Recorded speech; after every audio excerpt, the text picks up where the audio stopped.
queremos saber cómo está la situación en Colombia y queremos saber cómo afecta esto en algún sentido, no solamente, a Ecuador, mil disculpas, no solo cómo afecta a los ecuatorianos, sino también esto cómo impacta al resto de los países de la región, teniendo en cuenta que también Argentina tiene sus propios problemas, ¿no? Y la palabra Rosario me parece que a ustedes le dice algo, entre otros tantos lugares, porque tampoco tenemos que estigmatizar a los rosarinos, que pobre, la verdad que la están padeciendo y mucho esta realidad, y no tenemos por qué hacérselas cargar todo el tiempo. Yair Cibel está con nosotros. Hola, Yair. ¿Qué tal, Néstor? Un gusto de verte. ¿Cómo te va? Bien. Contanos, Yair, un poco cómo está viviendo por estas horas Ecuador este episodio de toma de un canal de televisión de parte de terroristas que son a su vez también narcotraficantes. Bueno, lo de Ecuador, Néstor, como lo habrás visto, es desastroso. Al día de hoy hay 170 personas secuestradas en 6 penales que continúan tomados por los grupos de narcotraficantes. Estamos viendo en imágenes la toma de un canal de noticias en vivo para darse dimensión de lo que fue esto. Hoy en día en las calles de Guayaquil está el Ejército Nacional movilizado con tanques, con equipamiento de guerra, en una situación casi de conflicto interno. De hecho, el presidente, Daniel Noboa, este presidente muy joven, 34 años, que fue electo solamente hasta 2025, declaró el estado de guerra interna. Digo, para tomar dimensión de lo que implica esto, es casi un estado de sitio y movilización permanente de las tropas militares en suelo ecuatoriano. Hay algunos tips que vos traías, incluso algunos, que permiten analizar la situación. A ver. El primero, narcotráfico. Y el narcotráfico creció en Ecuador a raíz de la retirada del Estado. En la presidencia de Lenín Moreno y de Guillermo Lasso se eliminó el Ministerio de Justicia, se redujo a 1/3 el presupuesto asignado para el sistema penitenciario y se eliminó el sistema de inteligencia nacional.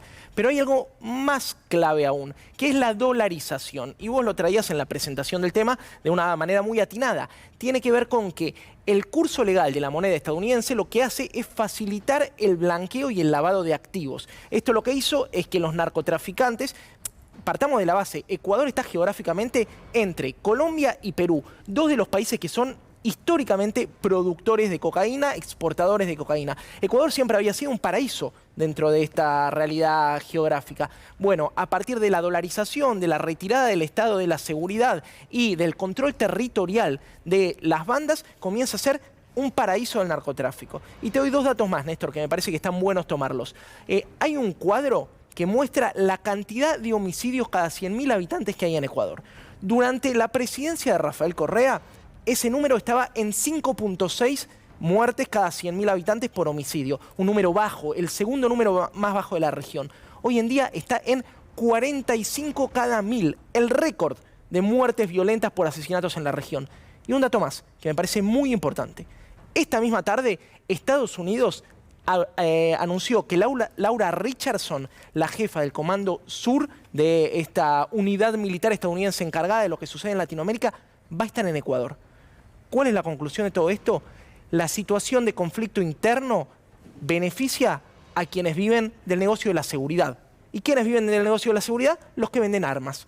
Entonces, todo este caos interno, igual que lo fue en Colombia la guerra contra el narcotráfico, por ejemplo, igual que lo fue en México la guerra contra el narcotráfico, es una excusa para la entrada de potencias extranjeras que lo que buscan es hacer negocios, evidentemente. Ya lo dice el dicho popular, a río revuelto, ganancia de pescadores. Mira, justo ahí estamos viendo el gráfico que te comentaba, que tiene que ver con el acumulado de muertes cada 100.000 habitantes. El descenso, la meseta, corresponde al periodo de gobierno de la Revolución Ciudadana, de Rafael Correa.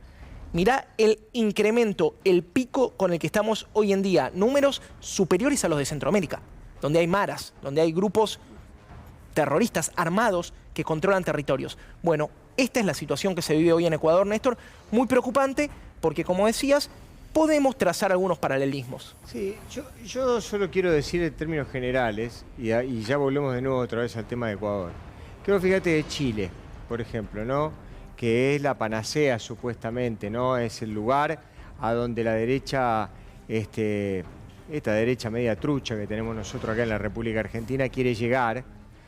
Chile es un país que en realidad tiene una tasa de gente que vive por debajo de la línea de la pobreza muy alta, con un estilo de vida realmente muy malo, que no le alcanza.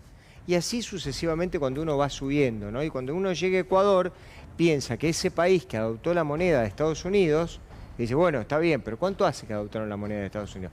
Bueno, les debe estar yendo muy bien, porque lo que nos cuentan acá, que van a hacer trizas el Banco Central y todos vamos a tener dólares en la mano.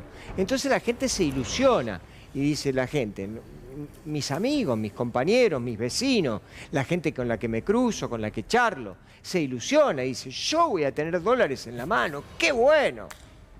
Los ecuatorianos, fíjate si tienen un dólar, no tienen uno partido al medio. Lo que tienen son narcotraficantes que van y que le toman los canales de televisión y tienen un país prácticamente tomado. Y tienen un país hambreado, con la dolarización, la bandera de la dolarización, con una bandera grande así, con un dólar gigante, izado en el mástil más importante de la Plaza de Ecuador. Eso es lo que tiene Ecuador. Entonces, no le mientan a la gente, no le digan eso, no le digan que dolarizando la cosa se va a poner mejor, porque eso es mentira. Son 23 años, Néstor, es de doloroso, dolarización. es doloroso. 23 años. 23 vos años. traías el dato, 23 años desde el 2000 que Ecuador dolarizó, siguiendo la lógica liberal, deberían estar más cerca de Irlanda que de El Salvador. Bueno, hoy realmente vemos la forma en que vos lo editorializabas de manera muy precisa, un país tomado por el narcotráfico. Hace poco tuvo una compañera nuestra allá, Paula Marusic, y nos mostraba Paula Marusic el problema que hay en Ecuador, y el problema con la economía que hay en Ecuador, y el problema con la pobreza que hay en Ecuador. ¿Te acordás que asesinaron a un candidato presidencial, Néstor, en plena campaña? Uno de los candidatos presidenciales que era favorito para la presidencia, el señor Fernando Villavicencio, fue asesinado a los tiros. Te doy un dato más. No solamente la gravedad inusitada de un magnicidio contra el principal candidato presidencial, sino las 6 personas que lo asesinaron y fueron detenidas, aparecieron muertas en la cárcel.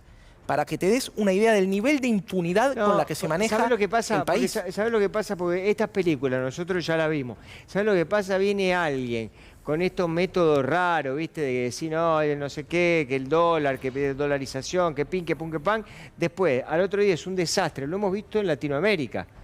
Al otro día la cosa se pone recontrapeor, todo se prende fuego y después se van, se exilian en algún lado, en algún país lejano, con una cuenta bancaria fenomenal. Y bueno, viste, anda a cantar la Gardel y dejan la gente en Pampa y la Vía como pueda, arreglándose como pueda. Bueno,